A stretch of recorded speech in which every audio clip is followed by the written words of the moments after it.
Hey, hello everyone. Welcome to another community stand-up, dotnet, AI, and more. My name is Bruno Capuano, and today I'm here with Johnny and Mate, and we're going to talk about something that, I've been trying to do this literally, Mate, for 1 month, 2 months, and we have some marketing whatever pushing. I went out of vacation or something, so we are finally here to talk about LLM Tornado. I'm super happy about this because I was playing around and I'm going to show you a little, and it's really, really nice. But before we start, I know that you're going to complain with me. Let me introduce my colleagues today here to talk about this. So, Mate, do you want to introduce yourself, please? Hey, it's great to be here today with you. So I'm Mate Stagl. I work at SIO. I'm leading the SIObot. It's our AI platform for educators. We're generating lesson plans, worksheets, and quizzes for educators. And I'm also maintainer of the LLM Tornado library that makes it easy to integrate AI into applications. And today I'm excited to share a bit about the library and how it can help build products with more flexible and cost-efficient AI solutions. Yes, and hey, before we go to Johnny, small spoiler here. They literally showed me 10 minutes ago when in the backstage a couple of things that they have, and it's mind-blowing. So I am going to do my crappy demos at the beginning, and then we are going to switch to something very, very cool. But hey, Johnny, please. Hey, my name is John Lamba. I'm one of the maintainers for the LLM Studio Tornado project for agents. Cool. That's amazing. And hey, we are going to start. I see a couple of familiar names there: Pablito, Howard, Zach, and more. But let's start with a couple of things that's happening right now. Let me go here to my. In the meantime, you can get. Let me share the link of the tornado here in the chat. But in the meantime, let me talk a little about a couple of things that's happening that are important. First of all, we have officially out Visual Studio 2026. This is VS 18. And now it's there. We have this year. People were asking when we are going to have the new Visual Studio. So here it is. There is a lot of changes here and there. Everybody is. You can test it. You can give it a try right now. Remember, this is a preview, so there are going to probably be things that they are going to improve in the future or not working. Please give us feedback if you find something that is not working. I was literally talking with a colleague that some MCP integrations were not working well. So give us feedback. We are here to help. But this is number one, Visual Studio 2026. Really, really looking forward to get what people think about this new version. And second one is, yes, today is the day that we have Stephen Tove yearly post about performance improvement. And if you don't know the story behind this is a huge collections of materials and stuff that have been doing for the new version of .NET 10. If you think about, okay, Bruno, what is huge here? If you try to print this, you will get that this is an estimated 250 sheets of papers just talking about performance improvement on .NET. Don't do this at home. Don't use all of the paper that you have at your house. I don't even know if I have 200 sheets of paper at home to print this. Not going to do that, but it's always super nice if you want to see a couple of things. I really like to not go deep in all of the content, but listen also to Stephen when he talk about this, because there is always room for improvement in performance. And it is amazing. If you want to understand, I was reading about code layout today, which is something completely new for me. I started to see how this works, bring back a couple of memory. I realized that I kind of know this, but didn't know how much evolved. Okay, this is an amazing article. The other articles are very good also, but this is a huge article. So yeah, if you want to give it a try, if you want to give it a read, go to the .NET blog, and today you have 200 plus 200 sheets of paper to read with this. So that's it. Let's switch to today. How long is it going to start a week? 20 is the new Visual Studio? No, it's less than a week. Surprisingly, it's faster than expected. So if you give it a try, let us know what do you think. We have Ravi from San Diego. We have other people. Some feedback here, like the new UI. Yes, I was expecting some bigger changes there, but it's kind of a nice mix between what's new and what we have in the past. Remember that retrocompatibility is important. of things. But let's switch to LLM Tornado. And Hue repository is super popular. Can't remember where I heard about this the first time. I know that I have a couple of friends here. Let me go at the bottom where you have the tools that are here. I think it was the Not3 chat that can't remember his name. Let's go here. But he was here in the show a couple of episodes ago. Yes, Shaltiels, he was here talking about some Onyx improvement or whatever, can't remember. But this is how I get here, and I'm talking with him and more, and I really, really like it. So I decided that, hey, I'm going to give it also a test, usually saying, okay, we have this generative for AI for beginners.net, and we talk about this a couple of times here. So the whole idea is to present a course where you have an easy entry point to do AI, and our key pieces are, hey, we want people to use local models, in example, with LM Studio or Ollama or whatever, AI Foundry Local or whatever, or you can use GitHub models to learn about this. So I went to our code, and this is the Hello world that we have using Microsoft Extension for AI, where we get the GitHub token from the environment variable or the user secrets, and then we create a client. This is scenario 535. And then we have a huge prompt here to say, okay, you have a couple of sentences here, analyze the sentence and give me a positive or negative sentiment of the sentence. And we use the client to do that. So I say, okay, I want to do the same. And this is probably more lines creating the prompt than doing that. So I create a new console application, went to NuGet package, install LLM Tornado. You also have a lot of downloads here and more. It's super popular. When I press LLM, it was in my first option there. So kudos to Mate and the team there. It's super, super popular. And then I write my 10 lines of code, which is literally the same. Get the GitHub token. And then in a different approach, we need to use the same URI for the AI inference in GitHub models, and then the token, and then the provider. I really like this part because this is a place that you literally went so far, including Mistral, Anthropic, Cohere, and more. So I really, really like this part. And then create the chat conversation to do, okay, let's use GPT-4 1 mini and run this. However, when I was doing this, I was starting to think, oh my God, this is cool because you have a lot of models here. You can do O4, you have the codex models and more, but we have so many new models and more that I was starting to think, what's happening with Ollama? Ollama, we have new models every week, a couple of new models, 2 or 3 models every week. Are you going to maintain this list of constants here? So I check, of course, this is the Ollama sample. Again, we create an Ollama chat client with the local URL and the model, and then we drop a question. And then I realized that your implementation, when I say your is the LLM Tornado implementation, it's also super cool. You go for the local URL, no surprises there. You create a new chat model where you can pass as a string the name of the model. I'm using DeepSeek here. I think I have DeepSeek. Let me check here. And then chat, get response. That is, again, I think that we use more lines writing the prompt that literally writing the logic behind this. And I also know that we can write probably this in 2 lines if you like to do everything there. But because this is for beginners, we try to make very self-explanatory code so people who are probably also new to C# can understand this. And I like it. Let's give this one a try. An example, let me see. Let's start Ollama. And let me double check if I have the DeepSeek model here. So this is my Ollama. I like to run Ollama in Docker. Yes, and I have DeepSeek. So if we take a look at the models that we have, there is no process running models here. So let's run Ollama with LLM Tornado. There it is. It's going to take some time. Where is my task manager? Here's my task manager. You can see how the GPU is starting to work there, loading the model locally.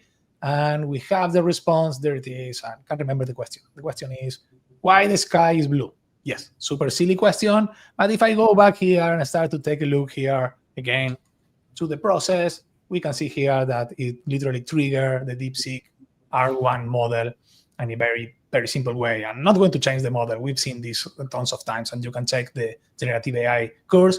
But After doing this and a couple of other tests that I am not going to go deep because I want to give time to Mate and Johnny for this, I feel like I was doing LLM Tornado code in a super easy way. I mean, I've been using other libraries. This wasn't new for me, but because the concepts are the same, we have models, we have type of model, with conversation and more, it was super easy to start to add these samples to start to understand these other options. And I think also there is a lot of value in the way that you created this library to do more. So from here, and this is my 5-minute to 10 minutes intro, I want to congratulate Mate, Zoni, and everyone behind that, because it's really, I like when a library is easy to use. I'm a lazy programmer. I'm not a very smart coder. So I really like when something feels natural, when you can start to use it and really goes there. And I don't know if you have those on mind when you started to do this, Mate. I don't know. Can you tell us a story a little of LLM Tornado and more? Right. It's great to hear. So basically, I started Tornado out of personal necessity, I'd say. It was like 3 years ago, and I was working on chatbots. And at the time, we've used mainly OpenAI. And then the new AI labs basically started to pop up. Cohere, Anthropic, Google, all these new models.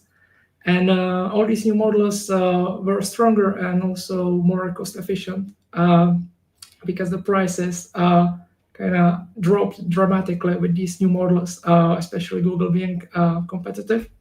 So I thought that being able to use all of these providers under one common interface would be a great paradigm and a great benefit for the projects I worked on.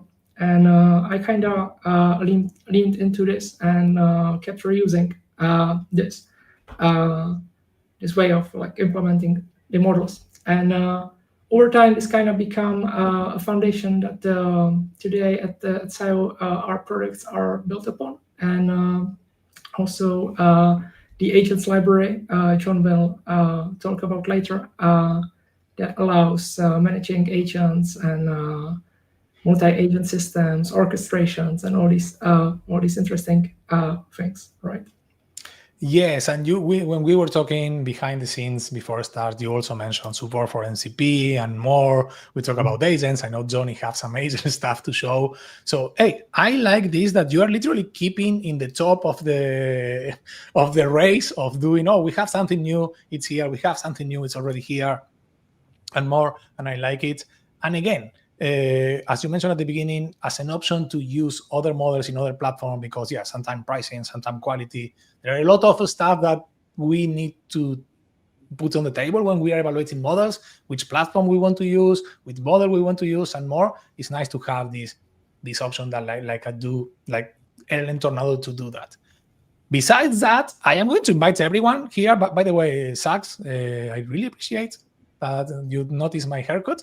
Yes, it's been a while. If you follow me the last couple of weeks, I always use a hat because I have a very crappy long hair. So now I'm ready. And hey, I will say before we switch to your screen, Mate, and you start to show stuff, I will invite everyone to go to the repository, clone the repository. I also see that you have here. I mean, everybody is welcome to do PR, to test the repository, to do some issues and more. Mate, I'm correct? Right. We welcome all contributions, issues, because if you run into them, we can fix them. We don't run into them later ourselves, so we love fixing issues.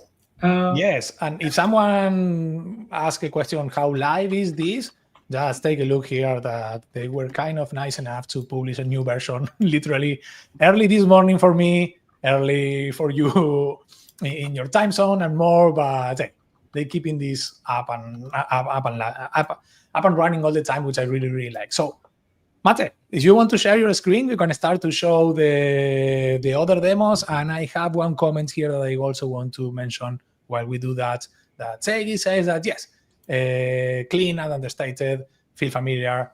Hey, again, those are personal feelings, personal preference for everyone. So I know that this is every programmer, every developer is different in that side, but I like when I get to feel that I can do more. So let me remove my screen and I am going to bring yours, Mate. And please let us know. Can you scroll zoom a little there? And then we can start to. Oh, perfect. That's fine. And then yes, let us know. Oh, we have Gemini here and GPT-5 and more. I love that we have different options here. I know this is a Microsoft channel, so we always go to the default ones, but I love to also have. This is a community channel. Also, open source is always welcome. So I also love to have these other options here, which are not very useful, very often, or I don't see these a lot in my day-to-day. I love it. All yours, Mate, sorry. Right. So basically, this is a very simple demo I've created for this presentation. And this one basically showcases how to implement web search for your agent, because I guess it's a common requirement to be able to kind of search the internet using the browser or some kind of SaaS service and enhance the results or ground the responses with whatever we found on the internet. So here I'm using a service, it's called Tavile, and they have a very simple API. Basically, you hit this search endpoint with a post request, you will post your query, and possibly they have a lot of customization available, and you receive answer to your question, which is great, and a set of results. And this, I guess, under 100 lines of code demo kind of integrates this into a streaming example. So what we're doing here basically is a simple agent that I'm asking this question. So what can you tell me about the LLM Tornado? And the model doesn't know answer out of the box, right? So we use the browser to search and find the answer online. And so this conversation, it has two turns. At the first turn, we kind of fire the request, and we let the model ask to use the browser tool, and then we resolve the browser tool, and we forward the results back to the model, and the model give us the final answer to our query. So this kind of took like a few seconds most, so it's pretty fast, and we can kind of dive into how it works.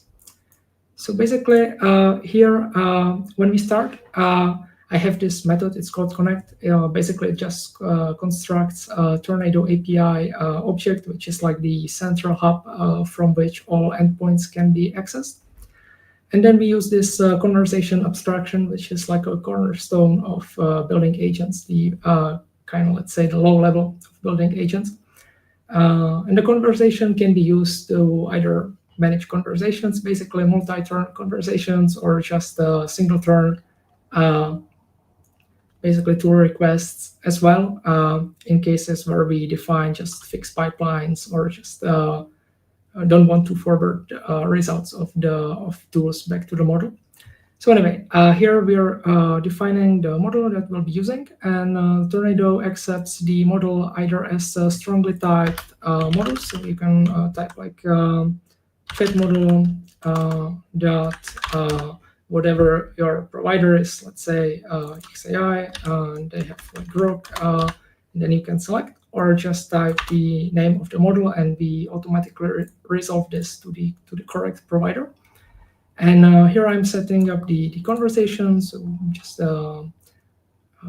setting the system prompt and my query, and I'm giving this agent a tool which is called browser, and this is a description of the tool. And basically, I guess this is the interesting part. Here we have the tool defined as a delegate.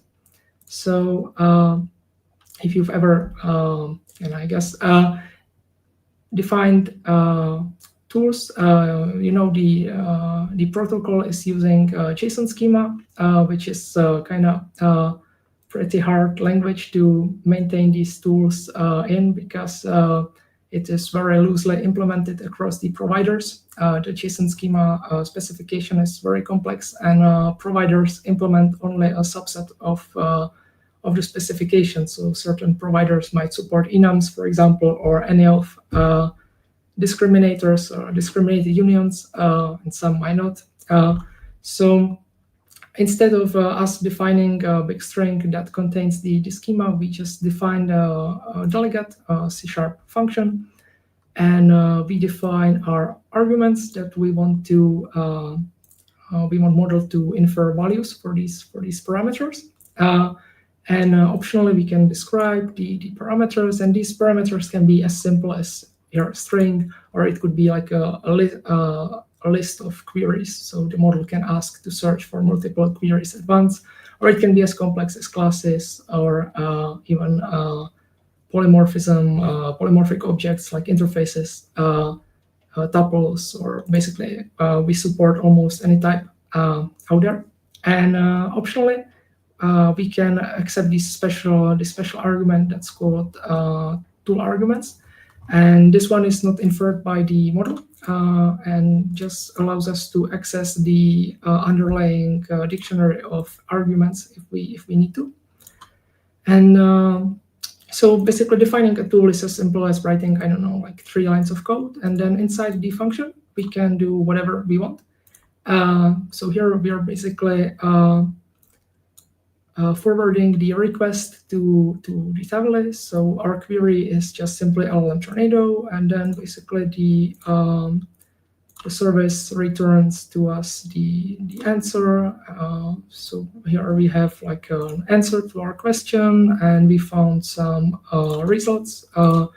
We found results on GitHub and Reddit and like Medium. And we basically just construct some data that we will pass back to the model. So I'm giving the model back the answer to the questions and the results we found. And I'm letting the model basically decide whether to stream next response. So the way this works is that we start with while basically true. And then we stream next message from the model. And then if we basically executed any tool, we say we set the stream variable back to true. So the loop runs again and we stream next response back. So this way we can basically do the 2 turns conversation that ends with the model receiving data from the browser. So the way we do streaming is very simple. When we want to get data out of Tornado, we can just use either get response or get the response rich, which allows for multimodality. So in case, let's say, we're using an image model, and the model could possibly generate an image or a reasoning model, which is like thinking about the answer, then we don't get back just a plain string, but we get a chunk. We get a list of basically message parts, and each of the parts is of a certain type. It could be like a text type, reasoning type, image type, video type, possibly. There are many types of chat message parts, and we're basically using this conversation.stream response rich call, and we pass in our event handler. And this event handler allows us to basically hook into some of the events.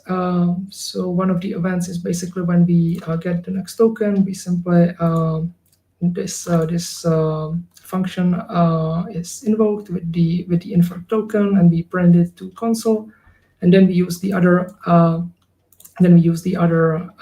handlers to basically log our usage for observability, and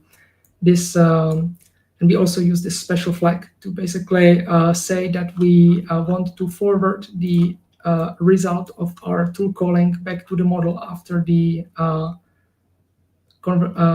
turn ends. So basically, without this, we would have to manually add the tool result message back to the conversation. But using this flag, we just return basically anything, any anonymous object or anything JSON serializable, and we can forward this back to the model automatically. And one cool thing, I guess, what we're doing here is that we are calling this conversation.serialize function. And this allows us to preview the request that we'll be sending. So it's kind of useful to be able to see any requests or log them for purposes. So here we basically have the URL that we're hitting and the body of our post request. And basically, if we switch the model to something else, here I have the Flash Gemini model, but this could be basically anything. Tornado supports more than like 1,000 model out of the box. So if we just switch the model by changing this one string, the request that we produce is completely different, and Tornado handles all of this for us. So the way basically the Gemini API expects the request to be formatted is kind of different from the OpenAI format. So here the parameters are kind of different, and we serialize the JSON schema kind of differently. And but in the end, we basically do the same job, and we get the final response, and we stream it back to the console or to the user interface. Hey, that's cool. Sorry to interrupt. That's cool. I didn't know that in example. I knew that some different models require different serialization, but I didn't. You just show the function part, the function calling part there. It's completely different what Gemini expects versus what the GPT-5 expected. So you handle the serialization depending on the model of this anonymous function there. That's super cool. I really like it because it's literally different. Sorry about that. Yeah. So basically, before this, the tools, they had to be defined by either JSON schema or by some parameters, and that's kind of I'd say it's a lot of effort to maintain, and usually it's logged to a specific vendor. The other vendor wouldn't accept the schema because there are differences. So just using I guess the C# functions is very, I'd say, natural for developers, because it's really just functions, and we are kind of used to writing functions, right? Yes, I like to write C# code. So if you can keep it just C#, I will be happy, and this is making me happy. I like it. By the way, a couple of questions we have here. There is a question about agent to agent. We are going to go to agents later. Then we have a question around Tornado versus semantic kernel. I want to semantic kernel, AI, and other libraries. We are going to handle other also at the end. But hey, this is super nice. And I also like that you mentioned, I know that you have also a demo about multimodal, about how you support. Also, you mentioned that you have a demo that is doing multimodal embedding, so you can have a big vector database, but not for text. It's only also for images and more. Do you want us to go there, or do you want to go with another demo on topic? Yeah, we can explore the multimodal embeddings. So I've kind of created this demo because I think it's really cool to embed both text messages, images, and possibly other types of documents like PDFs or whatever into one latent space, and then just query this latent space from basically any way the latent space supports the input. So I could query the latent space with text or an image. So if I'm basically searching for an image in my vector database, I could just input another image that would be kind of similar, or just say I'm looking for this picture. So basically here, what I have is a simple demo. I have these two images. I have this cat with glasses, and I have this dog, and I will be embedding these images into latent space. So I'll be basically converting them into embeddings, and I'll be embedding some text messages as well. And then this is our query that will be kind of looking for the most similar of these inputs, right? So if the input query is that I'm looking for a picture of a cat with glasses, then we would expect the cat JPEG file to be the closest, right? So we can run the demo, and it should basically show the cat as expected. And then if we kind of say something different, like we're looking for a picture of a dog, basically. it should display a picture of the dog. And the way Tornado goes about this is really simple. Basically, we use the Tornado API again, and then we use the multimodal embeddings endpoint. And I'd like to say that Tornado supports a lot of endpoints. So it's like one SDK that's basically supporting almost every endpoint that's out there. So whether like we are talking about chat or like generating audio, images, editing images, whatever, doing assistance, vector stores, whatever, these endpoints are mapped in Tornado, and we have this feature matrix page where we kind of track which which providers are supported and which endpoints are supported and stuff. So here we're using this multimodal embeddings endpoint, and we'll be using a company named Voyage to embed these images and text messages. And it's kind of really simple. We just call this create multimodal embedding function, and we'll get a list of vectors for each of the input items in the input list.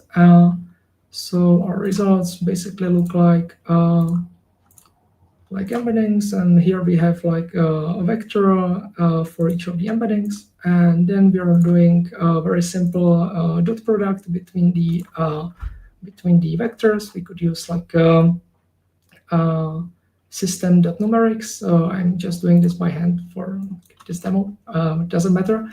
If this was done at production, we would use a database, vector database. LLM Tornado comes with support for ChromaDB out of the box, and we're currently working on the other databases.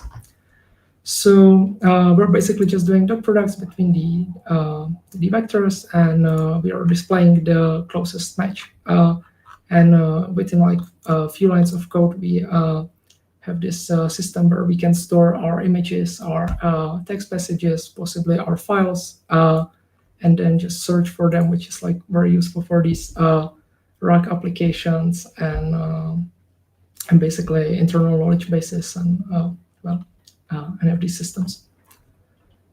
Hey, that's super cool. And we have a question here before we move to Zoni that Seg is asking about how the LLM Tornado handle the tool execution plan when you have multiple tools. Can we see that in the debugger? Can we get a sense? This is just handled by the LLM. Any insight that you can share about this? Right. So I guess Johnny will talk about this because this is, I guess, orchestration related question. So I guess we'll get into that in like 10 minutes. So, right. So. Hey, this is the perfect segue to, if you agree, Zoni, we can move and show your screen. Yeah. Great. Perfect. Let me bring yours. And I will ask again if you can scroll zoom a little in the code so we can. Perfect. And all yours. All right. Thank you, Mate. So my project in the LLM Tornado solution has been revolving mostly around abstracting a lot of the features from LLM Tornado. So I was a big fan of the SDK, agent SDK from OpenAI. So a lot of my stuff came from that directly in terms of the naming schemes. So if we look at a basic agent here, we define the client, we have a model, and some instructions. So I have this thing called an agent runner, so that I have extracted in my agent class right now. So we can just do run async. And this takes a number of things, the most basic thing being an input, and it'll return the whole conversation. And then you can get the conversation just by doing results messages last in the conversation and get the whole thing. So that's all you need to make an agent and get a response. And just to be clear, sorry, the program.connect it creates the Tornado API. Yes, what I call the clients, but it's also clients. I can't remember. Sorry, I can't remember the name in the library. Yes, it's a client. Yeah, Tornado API. Call it a client. Perfect.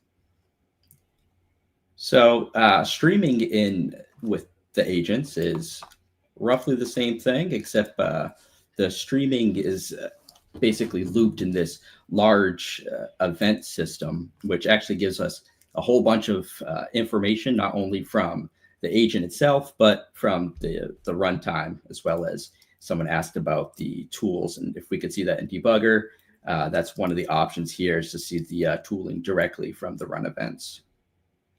So enabling that is as easy as saying streaming is true, and then adding the event handler to figure out what you're going to do with the streaming messages. So that's the abstraction for the agents for the most part, where you have the agent and the runner. So now if we look at how I'm interacting with some of the other systems, like the tools, or I guess this first one's actually structured output. So I'm defining a structured output here, just some simple struct. That should be a class or kind of whatever you want. I'm JSON deserializing the class, and we can feed that in. So if we look at how our agents are set up again, instructions, we'll get this output schema, and you can just directly input the class. So that's very convenient. It's very similar to how it works in Python. I also have a math guardrail here. Sorry to interrupt, but I am going to be completely honest here. I was very jealous of our friend that doing Python, because they have this in a very easy way. They've been doing this literally. What you just show, they have this out of the box. This is the way that they do. I can't remember how they call it. So there is a name there. I can't remember the name for doing this. So they have it like this. And for us, it was a little tricky when we want the output schema more. But I like this approach. This is a very easy one. And I've seen this a couple of times, but now it's kind of natural for us in C#, because 1 year ago, we need to hard code some crappy JSON here and there for the outputs. Now it's here and more. So I appreciate it. And I also like this easy to read code about this. Sorry, Johnny, but I like this part. So I was just going to put my star there for that. Please. Oh, no problem. So if we keep on extending down here,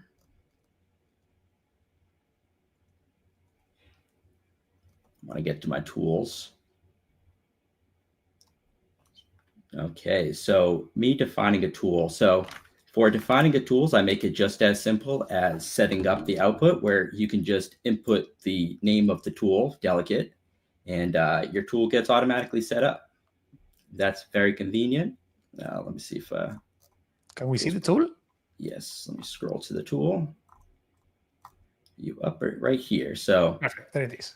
Get current weather. So right now I'm basically just describing the inputs and the function itself. And so this will automatically map to where it needs to map. And if you look, I'm also supporting an enum. Oh, that's cool. Yes. So you can just do the JSON convert type string enum converter. That will handle the JSON conversion in the back end, and the enums work perfectly. You could make tools that are both synchronous and asynchronous, which is very convenient. This one's not asynchronous, but you could see how the head of async there would be. So now that's most of the agents in terms of the base features. Now let's talk about some of the more interesting orchestration portions of this. So it breaks down into runtime, is what I've basically considered when I started working on my agents library. I made an agent. I said, okay, I want to have a conversation with this agent with the chat window. And so I wanted to hook up an API to it. And so I linked the API in my agent structure. That's basically where the runtime comes from. The runtime basically just holds configuration, and everything is done inside the configuration. So if we will look at this first configuration, I call it the sequential runtime configuration, which is right here. So the first thing I'm going to do is set up two agents. Is a research agent in this case. So I got some research instructions. I define my agent, which is referencing the agent itself, the agent class, except I've added this extra parameter, this sequential instruction. So maybe differently than how the Microsoft one works with my sequential agents. For every run of an agent at the end, going to the next agent, there's a message for what that agent should do. So in this case, it's just research. For my next one, that takes the reporting information. The sequential message is with the provided research, summarize the findings. You feed the sequential agents into the configuration. Then you run the runtime, and then you can just ask it away. And I saw also that the researcher has a tool, which is doing some web search or somewhere there, line 35, 36. Yes, you have the tool there. Perfect. So you also add the tool to the researcher so he can do also web search. Hey, that's cool. I like it. Yes, and this is actually, I'm using the chat endpoints in the back end, but what's really convenient with the LLM Tornado library is I have this response option. So there's options which are chat related, and there's like these APIs that have the response API, and this is one of the response API tools from OpenAI, and you could just input that, and it works on the chat endpoints as well. Very convenient. Now we'll get into the meat. So one of the main reasons why I wanted to work on this project was I found that most of the other pipelines either work with this sequential agents, chaining, or this system called handoffs. Yes. And I do have the handoff system. But one thing I found about the handoff system was its linearity, in a sense, where you would kind of always go from one point, an agent would take over and he'd kind of run that, and maybe he'd pass it off. But I didn't see many looping scenarios. So although I do have the runtime agents, what I've created in this ecosystem is what I call orchestrations, which is essentially state machines. So if we pull up one of my state machines here,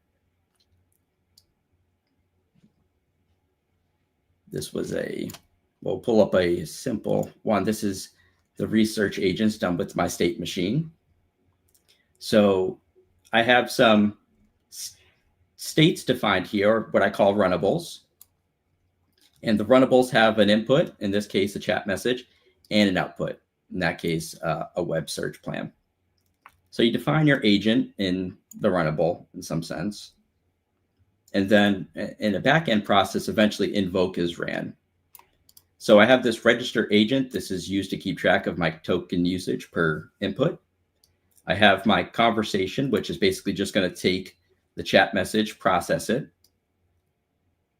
This very cool function here, this smart parse JSON, I was having some problems with local agents not always returning the correct JSON. So this will actually rerun that JSON through an AI model to try to fix the JSON for correction. And then once it gets a plan, it basically just returns the plan. It moves to the next state. So each state, so this one ends in a web search plan. The next state should have the input of the output of the state prior. So in this case, we'll see that after we plan, we'll research, and that takes the web search plan, and it will essentially, this one's doing all of the web searching, and it's going to do that serially, or sorry, in parallel. That way we can get everything all at once. And then it's going to push that information as a string. So this one outputs a string. You can see that. Yes. There. And now we go right down to the reporting. And the reporting is basically just summarizing the whole agent, essentially. Now, if we go up to the top where I'm actually setting up, so here's where we configure the state machine. So now I have some basic setup of the states themselves, just basically feeding in the state machine to each one of them. And then I have these things called advancers, which are essentially transitions, state transitions. So you have a condition, which basically is the result of the state that you can use to get a true or false value to move to the next state. Unlike a traditional state machine, if this was to fail, this would actually rerun the state up into a maximum amount of times that you want to rerun it. Also, unlike a typical state machine, you could enable parallel transitions, which is you can have multiple states, which kind of breaks the state machine paradigm and morphs into a little bit of a different architecture. So using the state machine architecture, I've abstracted that. There's yet again another abstraction where I'm going with a builder. So you can use a builder instead of designing that directly. Where's my chatbot? Here it is. So we'll look at a simple case where I'm designing a whole configuration using my builder. I've defined some states here, which the moderator is just running on the moderation endpoints. Simple agent is just has a web search. And then I have an exit path, which is just a pass through to the end here. So I'm setting up some streaming capabilities, setting up the input state, setting up the output state. So where the state should start, where the result lives in the state machine. Some runtime properties that can be passed around through a concurrent dictionary to all of the states. A chat memory. So that's pretty cool.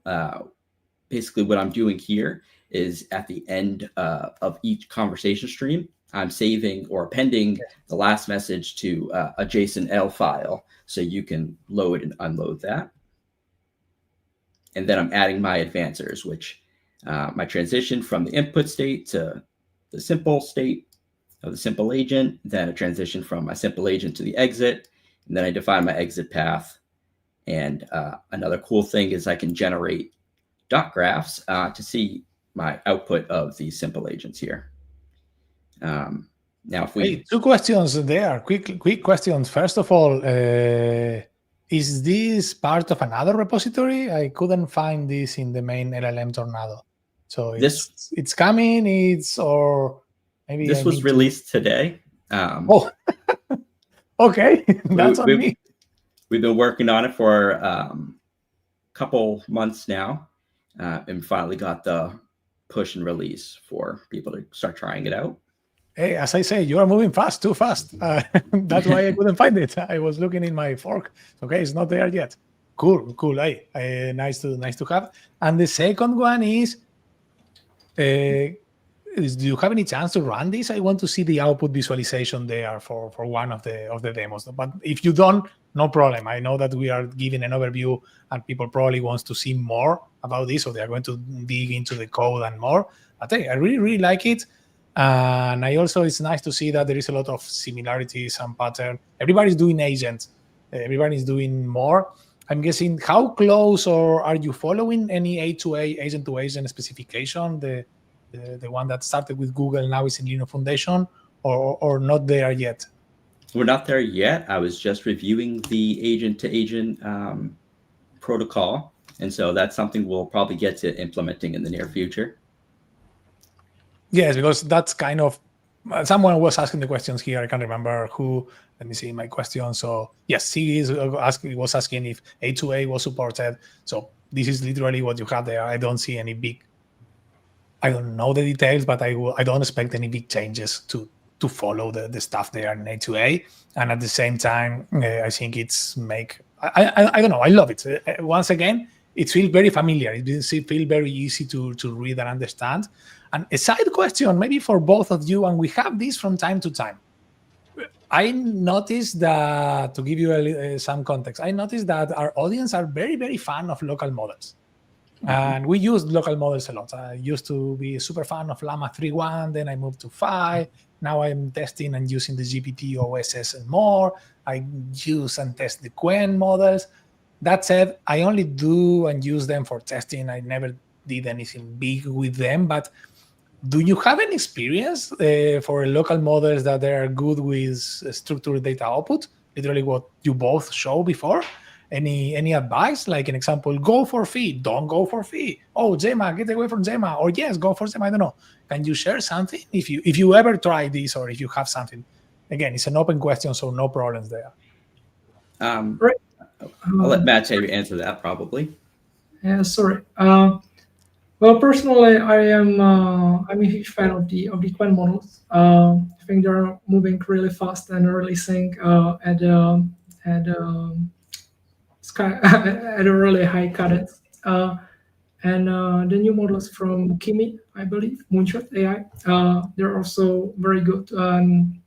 We're basically using them to process a lot of data, basically. So we feed in a lot of PDFs or words.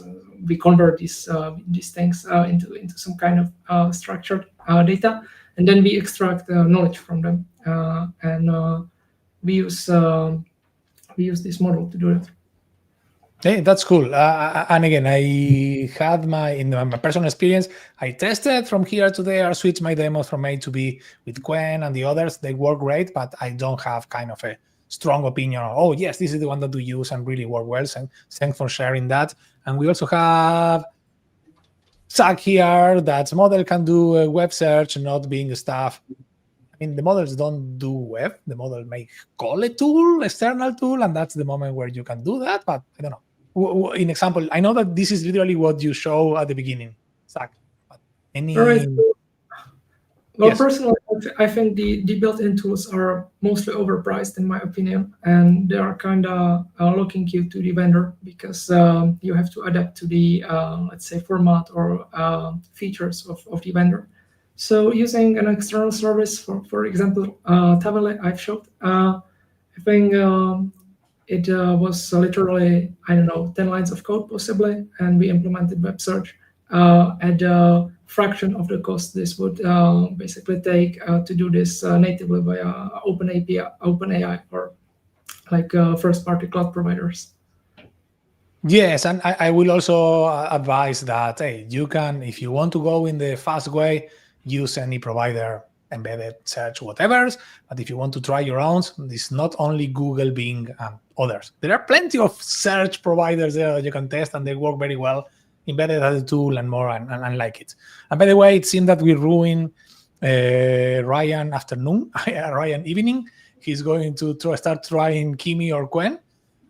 Thanks. That's what we try to do here, try to keep people happy, sharing what we learn and more. And I appreciate that Johnny and Mate shared that. So really, really thanks about this. And I think I covered most of the question. Okay, we still have one around Tornado semantic kernel. Semantic kernel is this one. We can talk about this later, but I want to have a question there. You also mentioned, sorry, Johnny, No. Are we okay? Do you want to show something else there? And by the way, so sorry that I missed it.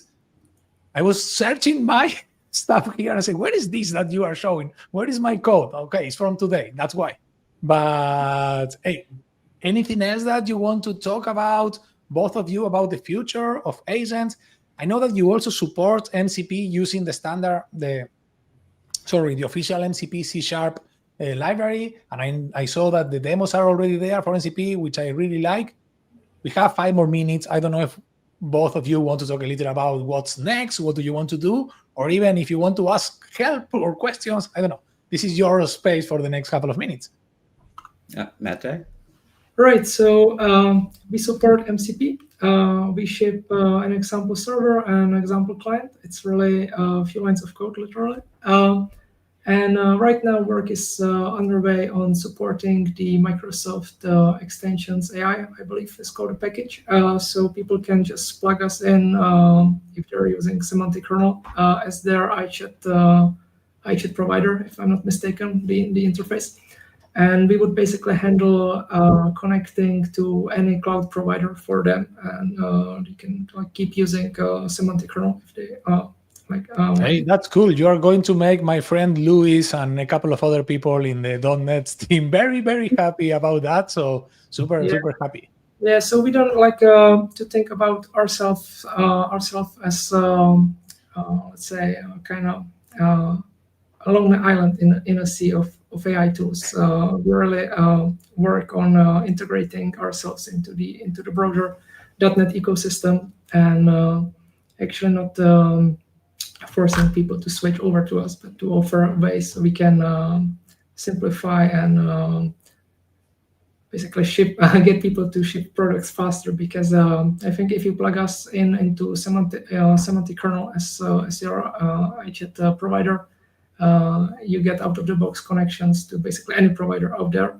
You don't need to install few separate SDKs that might be not maintained or contain some mistakes, whatever. It's one central repository. that's actively maintained for like 3 years now. So, right. Perfect. I like it. Hey, Zach is sharing here that using cloud is pretty well. Yes, I don't know what search provider Anthropic use in the back when you use cloud. Do you know what do they use? I don't know, but I'm guessing that yes, it should be. It's not Bing, that's for sure. I don't think it's Bing. I don't think we are there with Anthropic doing search, but yes, maybe the API have something there. But hey, I appreciate, I like it, and more. And I also like, I don't know, I will probably put a pin here for the three of us, or someone else if you want to also bring here, for when you have the agent to agents and more stuff also in another level, or if you have something else new that you want to share, you are welcome here to spend another 5 minutes or 1 hour. I know that time flies here. Literally, we have 2 more minutes, and I don't want to open a door that we can't close in time. Hey, I want to just say thanks, Johnny, Mate. You're welcome to pass by here anytime that you want. If you have any big announcements or more, it will be great. And looking forward for the next step from the LLM Tornado. Thank you, Bruno. Great. Thanks. Perfect. I will close the stream right now. I will probably ask Johnny and Mate to stay a little more until we finish this. And hey, everyone, thanks a lot. See you next one. I'm going to be traveling the next month, so expect a different background. If we have sessions, because I don't know if I'm going to have good connectivity or more where I'm going to travel. But hey, see you next one, everyone. Goodbye.